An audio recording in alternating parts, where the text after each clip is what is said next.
Што за бяда здарылася ў Мазыры? Якой была рэакцыя на гэта з боку Лукашэнкі? А таксама што за страшныя госці з'явіліся ў небе над Беларусю? Вітаем, сябры! Гэта наша Ніва, і зараз мы ўсё вам раскажам.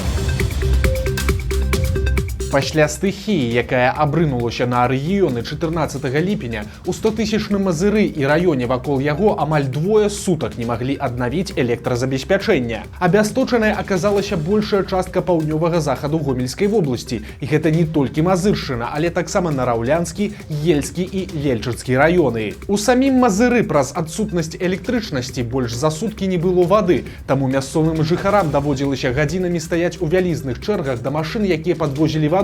Прычым людзі скардзіліся, што цыстэрнаў мала і вады на ўсіх не хапае. А зараджаць тэлефоны людзі хадзілі ў мясцовы Белтэлекам, дзе таксама выстройваліся ў вялікія чэргі. Прычым адсутнасць электрычнасці гэта не проста выключаныя лядоўні і разеткі. У горадзе перасталі працаваць ліхтары, светлафоры і тэрміналы для аплаты карткай. На ўвесь горад працавала толькі адна аўтамабільная запраўка, таму што ў іншых не было электрагенератараў. Праблемы пачаліся і ў працы мазырскага нафтаперапрацоўчага завода і ў працы аўтапарка, бо без электрычнасці знікла сувязь дыспетчараў з кіроўцамі. Як даведалася выданне «Флагшток», Мазыршчына аказалася абясточанай за паваленай апоры ліній электраперадач у 330 кВт, а падаць электрычнасць з іншай вобласці аказалася немагчымым праз вайну. Як патлумачыў энергетык, буйныя падстанцыі закальцаваныя паміж сабой, і Мазыр з Гомелем быў закальцаваны праз тэрыторыю Украіны. У пачатку вайны лінія Гомель-Чарнігаў была адключаная украінскім бокам. Таму яшчэ ў 22-м годзе беларусы пачалі будаваць сваю закальцоўку, але і па сёння ў эксплуатацыю яе не ўвялі.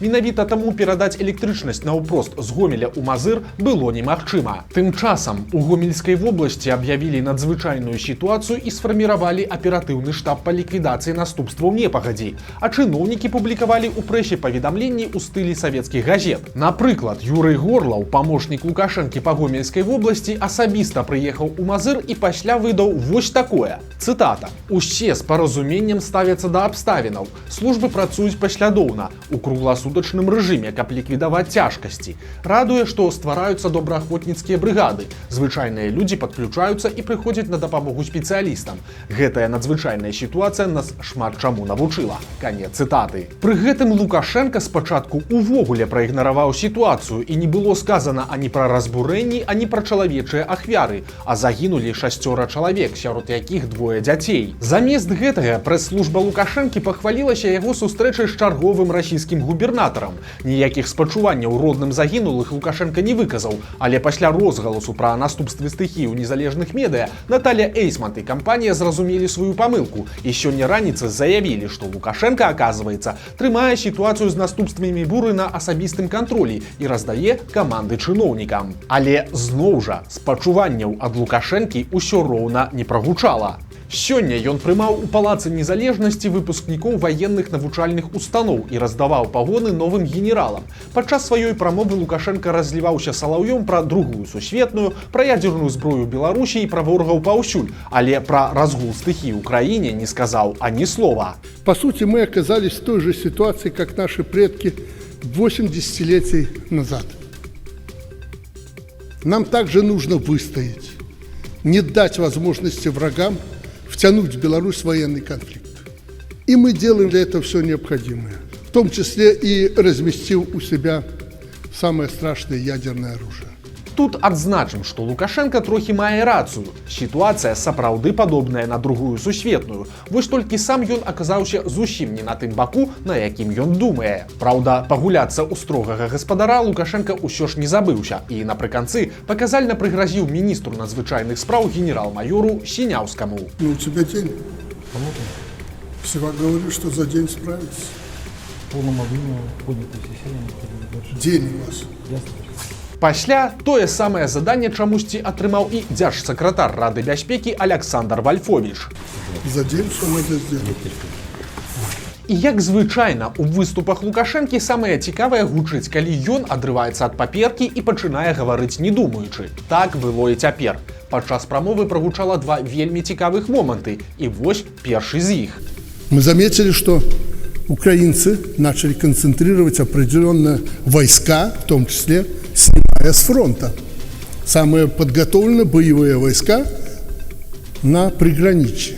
Калі Лукашенко не схлусіў, а гэтага выключаць таксама нельга, то атрымліваецца, што Украіна сапраўды чакала нейкай новай бяды з боку Беларусі, бо здымаць войскі з фронта, дзе ўсё ідзе далёка не так добра, як хацелася б, і перакідваць іх да нашай мяжы, украінцы без нагоды дакладна б не сталі. Таму падобна, што нейкая пагроза ўсё ж была, але ж не з боку Украіны, а якраз наадварот. Але што гэта было і чаму сітуацыя ў выніку разрадзілася, пытанні, на якія адказу пакуль няма. Ну и другі момент. Лукашенко зноў загаварыў пра суседзяў. Мы будем делать все дипломатическим образом, чтобы урегулировать наши отношения, прежде всего, с соседями. Точно так мы предлагаем урегулировать наши отношения и с Польшей, и с Литвой. Но пока взаимности не видим. Поэтому нам приходится ухо держать востро и порох держать сухим на северо-западном и западном направлениях. Выглядае, што ён гатовы гандлявацца і з Польшай, і з Літвой, але пакуль што сітуацыя патавая, бо выконваць патрабаванні Еўропы, такія як спыненне мігрантаў, Лукашенко катэгарычна не хоча. Прынамсі пакуль. Але ж чым бліжэй прэзідэнцкія выбары, тым часцей Лукашенко пачынае згадваць пра дыялог і кампрамісы. Так што будзем чакаць і глядзець, бо ёсць яшчэ і кітайскі фактар, якому закрыццё межаў Еўропы і Беларусі зусім не патрэбнае. Таму, магчыма, калі Лукашенко не хоча прагнуцца сам, яго прымусіць прагнуцца старэйшы брат Сі. Дарэчы, яшчэ крыху пра размовы Лукашэнкі без паперкі. Сёння ён паспеў сустрэцца яшчэ і з расійскім губернатарам Прымор'я Олегам Кажамякам. Гэта той чыноўнік, які прыязджаў вызваляць і сустракаць з калоніі Сафію Сапегу. Дык вось, падчас сустрэчы з вуснаў Лукашэнкі прагучала проста ганебная фраза, што Беларусь, оказывается, такі ж рэгіён Расіі, як і Прыморскі край. Говорить много о том, что мы можем, что не можем, на что мы способны. Два региона нашего Отечества, Дальний Восток наш и Республика Беларусь, нет никакого смысла. Расійскія шахеды пачалі адзін за адным збівацца з курсу і вяртацца ў Беларусь. Сёння за беспілотніка нават паднялі баявую авіяцыю. Як паведамляе маніторынгавая група «Беларускі гаюн», раніцай дрон «Камікадзе» увайшоў у беларускую паветраную прастору і праляцеў па нашай краіне аж 300 кіламетраў.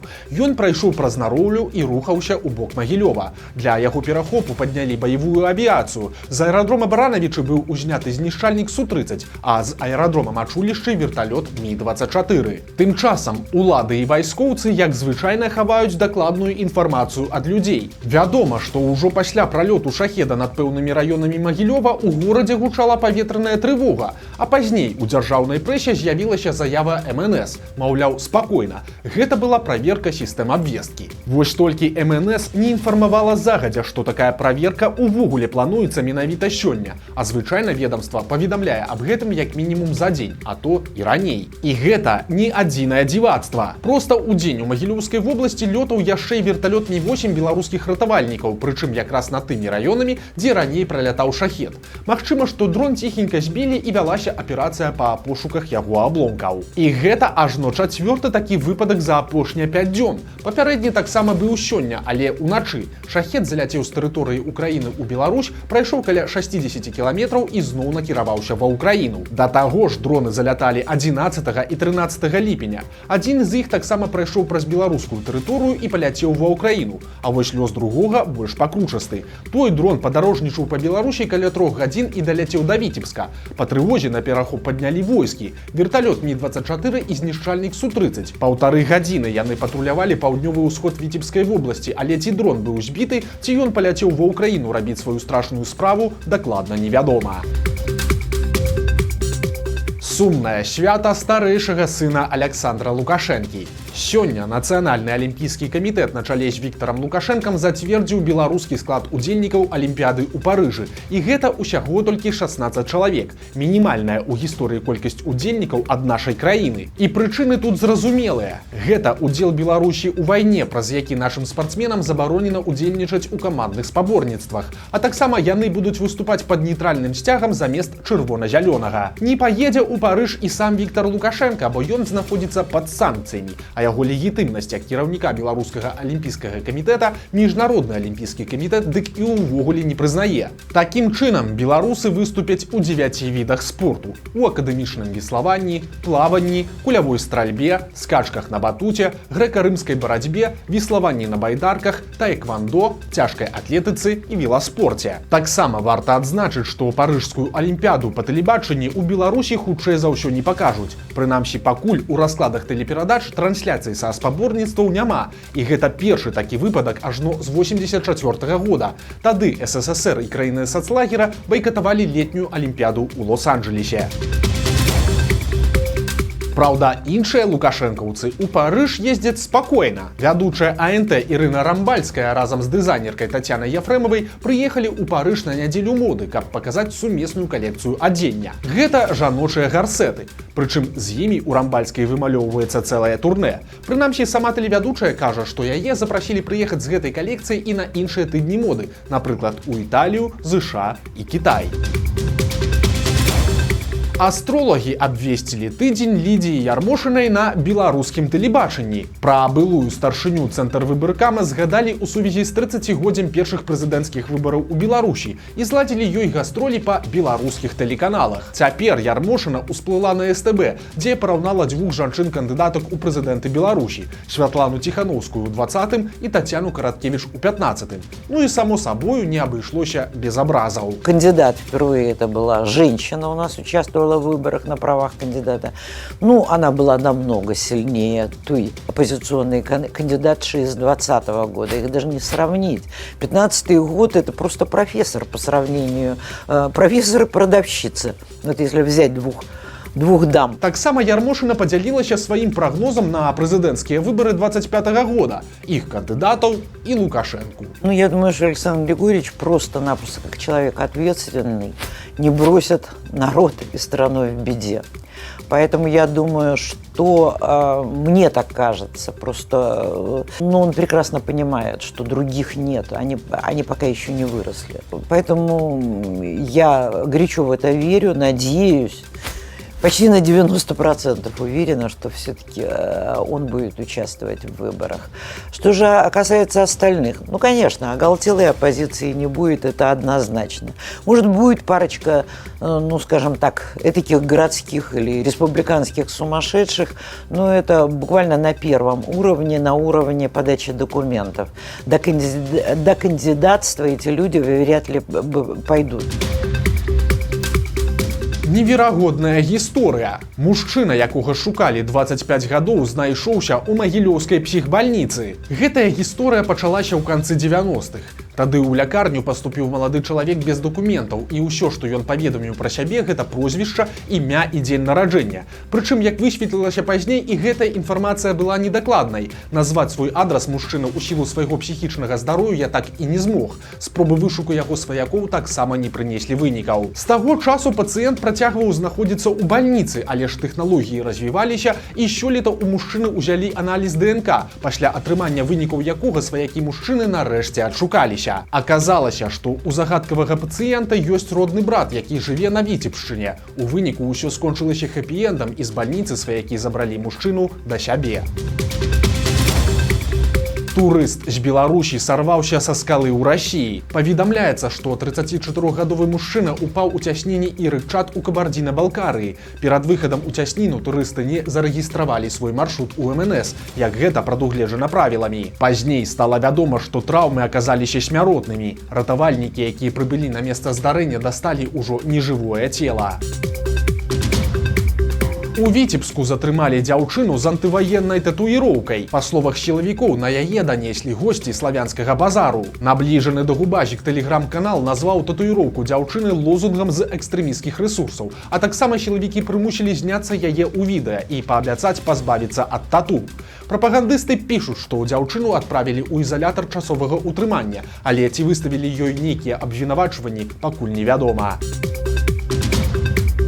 Вось такія навіны аўторка. Падпісывайцеся на канал, стаўце лайкі альбо дызлайкі і выказвайце заўвагі ў каментарах. І, канешне, чытайце нашу Ніву, глядзіце нашу Ніву і любіце Беларусь. Да сустрэчы заўтра.